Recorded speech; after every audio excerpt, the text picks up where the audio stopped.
अस्सलाम वालेकुम dear students. आज हम फर्स्ट ईयर का टॉपिक लीनियर मोमेंटम जो है वो पढ़ना जा रहे हैं। ये बोर्ड के पॉइंट ऑफ व्यू से भी एक इम्पॉर्टेंट टॉपिक है और मैकेनिक्स को समझने के लिए ये एक बहुत ही इम्पॉर्टेंट टॉपिक है जिसकी यूनिट, डायमेंशन और इसकी फर्दर जो एक्सप्लेनेशन टिल इम्पल्स जाती है उसको पढ़ने से एक स्टूडेंट को, फिज़िक्स के स्टूडेंट को बहुत अच्छे तरीके से मैकेनिक्स में फोर्स और मोशन के बारे में इल्म होता है। तो इसकी डेफिनेशन सबसे पहले हम जो है वो लिखते हैं। एक डेफिनेशन तो बुक में जो ज़्यादा गिवन है वो हम ये लेते हैं कि linear momentum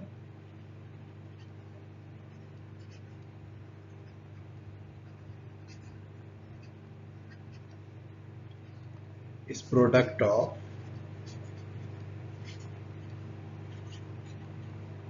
mass and velocity.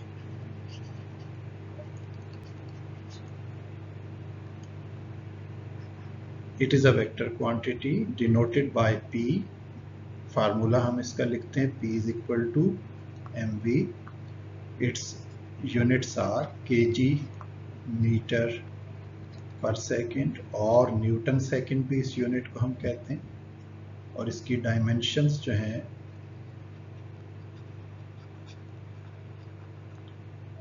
वो लिखी जाएंगी। मैस की डायमेंशन हम लेंगे कैपिटल M और वेलोसिटी की डायमेंशन LT इनवर्स, ये आपने पहले पढ़ी हुई है पिछले चैप्टर्स में, तो इसको स्क्वायर ब्रैकेट्स में लिखते हैं। तो MLT इनवर्स ये इसकी डायमेंशन बन गई। एक डेफिनेशन और हम इसकी लेते हैं,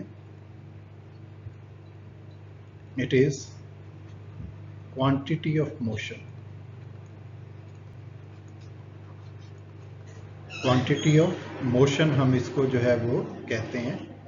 और तीसरी डेफिनेशन हम इसकी एक और लेते हैं,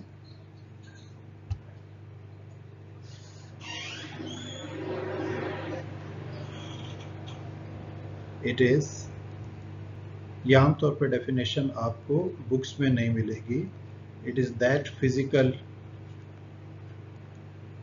quantity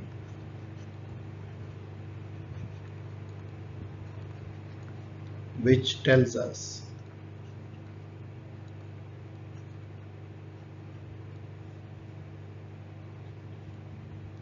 how much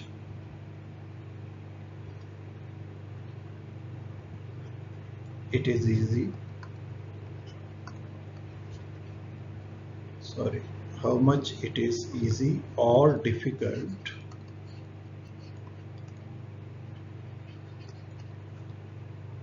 to stop the moving object। अब इससे आपको यही समझ आएगा कि जो ऊपर हमने लिखा था क्वांटिटी ऑफ मोशन, कि मोमेंटम का ताल्लुक मोशन के साथ है। If an object is not moving तो उसका मोमेंटम जीरो है।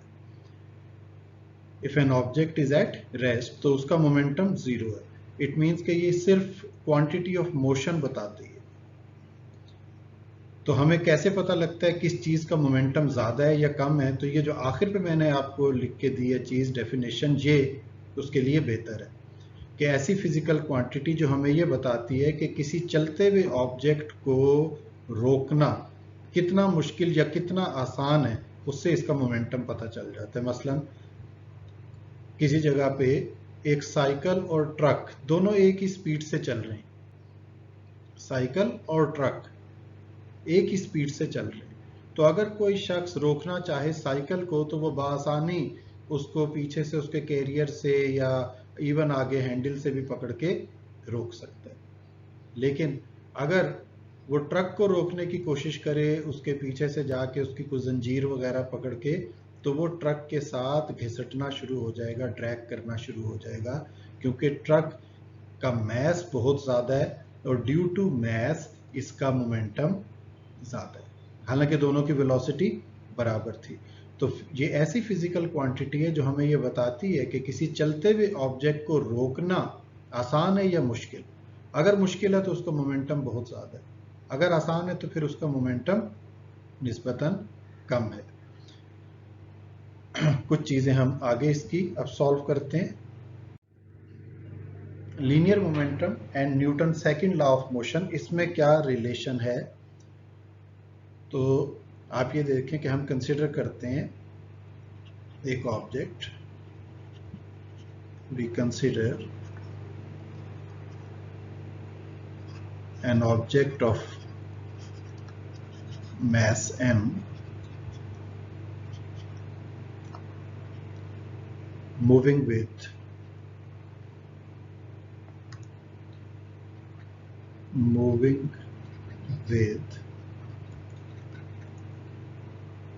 initial velocity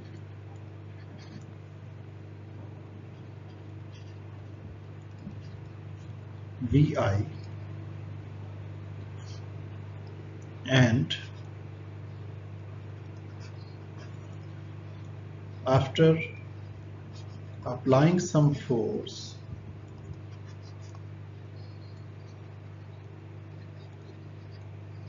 F on it, its final velocity become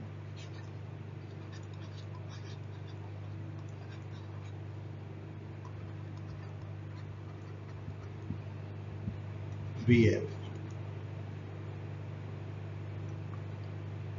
and during this section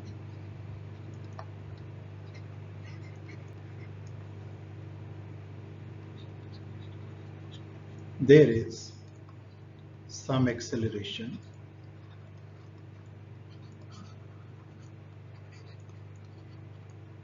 involved, कुछ डिस्टेंस भी कवर हुआ होगा। तो इस तरह की एक बेसिक चीज आपने बना के लिख दी कि एक ऑब्जेक्ट है जो मूव कर रहा है किसी इनिशियल वेलोसिटी से vi से, और कोई फोर्स उसके ऊपर अप्लाई होती है।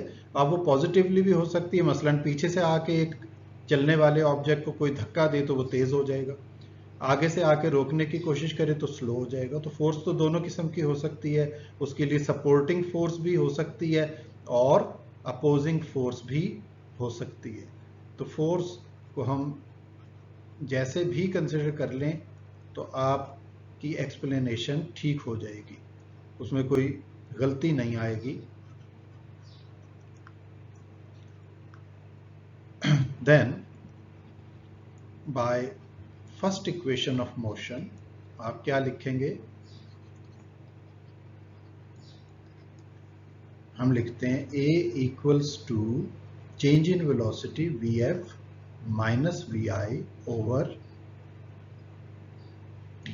कुछ टाइम लगा उसको ये सब चीजें करने में, तो हमारे पास एक इक्वेशन बन गई a is equal to vf minus vi over t। अब इसको हम दोनों तरफ मैथ से मल्टीप्लाई कर दें, या हम ये कर सकते हैं by Newton's second law,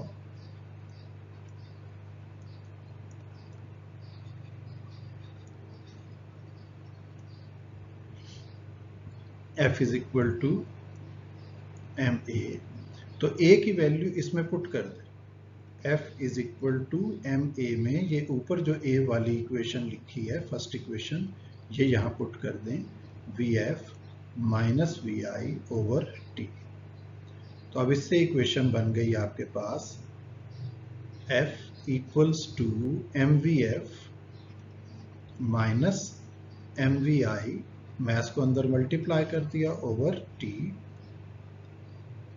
mvf हो गया आपके पास फाइनल मोमेंटम, मोमेंटम की इक्वेशन थी ना मास इनटू वेलोसिटी, तो ये फाइनल मोमेंटम, फिर ये इनिशियल मोमेंटम माइनस के बाद ओवर T, और आखिर पे आप इसको लिख सकते हैं चेंज इन मोमेंटम। तो न्यूटन सेकंड लॉ की एक नई फॉर्म डेवलप हो गई, ये नीचे जगह नहीं मैं ऊपर ला के लिख रहा हूँ, क्या बन गई F equals to del P by t, यानी rate of change of momentum is equal to force. This is another statement of Newton's second law. तो अगर अकेला लीनियर मोमेंटम का टॉपिक लिखने को आए तो आपने यहाँ तक लिखना है। इसका अगला हिस्सा जो इम्पल्स है वो हम अगले लेक्चर में रिकॉर्ड करेंगे। यहाँ से ये जो भी हमने किया इसको मैं दोबारा आपको थोड़ा सा रिवाइज कर दूं। इसमें आपने क्या करना है कि we consider an object of mass m that is moving with some initial velocity vi after application of some force f on it. Its final velocity after changing some velocity become vf and during this action there is some acceleration involved. तो हम acceleration के फार्मूले से हमने जो है वो काम करना शुरू किया। तो वो आप देखें कि पहले हमने ये फर्स्ट इक्वेशन ऑफ मोशन जो है इसको लिखा है,